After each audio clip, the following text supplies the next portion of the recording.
Valet de bâton. Ouh, bah là, dis donc, on se prépare à aller séduire ou à aller à un rendez-vous un petit peu intime. Tiens donc. Ah, les cancers, on aurait bien envie de reprendre une vie personnelle ce choix. Allez, on a ici le 4 d'épée, on n'ose pas, on se fait pas assez confiance, on se diminue. Mais dis donc, le 4 d'épée, c'est on est là, on attend que ça nous tombe tout cuit du ciel. Mais non, en fait, j'ai envie de prendre celle-là. Qu'est-ce que tu en penses? Ah bah tiens, valet d'épée. Oui, on reste un peu, on se retient ici d'aller communiquer. On retient d'envoyer un message. Le valet d'épée, c'est les messages qui vont vite. Mail, SMS, communication sur les réseaux, ce genre de choses. Et on voit effectivement qu'on aurait bien envie, mais ici on retient, on se retient, on n'ose pas, on se retient. On est dans une forme d'attente, de retenue, et on attend un peu, quoi, je sais pas, t'attends que ça tombe du ciel. Oh, pauvre chou. Tu as été blessé, le 3 d'épée, c'est une blessure émotionnelle, sentimentale. Est-ce que ça fait longtemps?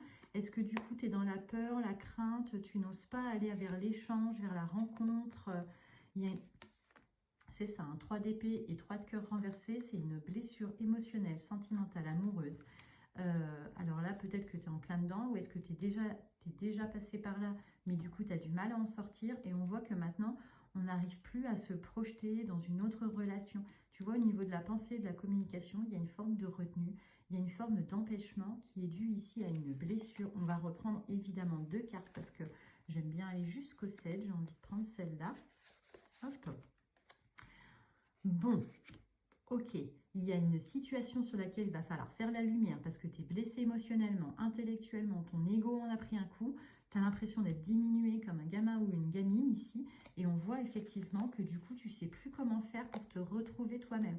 Mais pourtant tu as envie, hein, et on voit bien que ça va prendre une autre tournure bientôt, mais pour le moment on est en fait, on subit, on a l'impression de porter un fardeau et on n'arrive plus à porter ce fardeau, on n'arrive plus à avancer librement. On voit bien ici qu'on est incapable de reprendre une forme de relation ou de regain dans la relation. Et c'est comme si tout était ultra pesant. Bon, je suis vraiment désolée, je ne m'attendais pas à ça.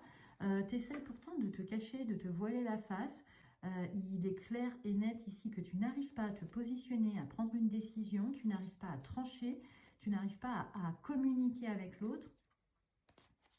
Que tu sois un homme ou une femme, hein, clairement, ici, tu te voiles la face, tu essayes de montrer aux autres, pardon, tu essayes de cacher aussi aux autres que tu ne te sens pas bien, que tu ne vas pas bien.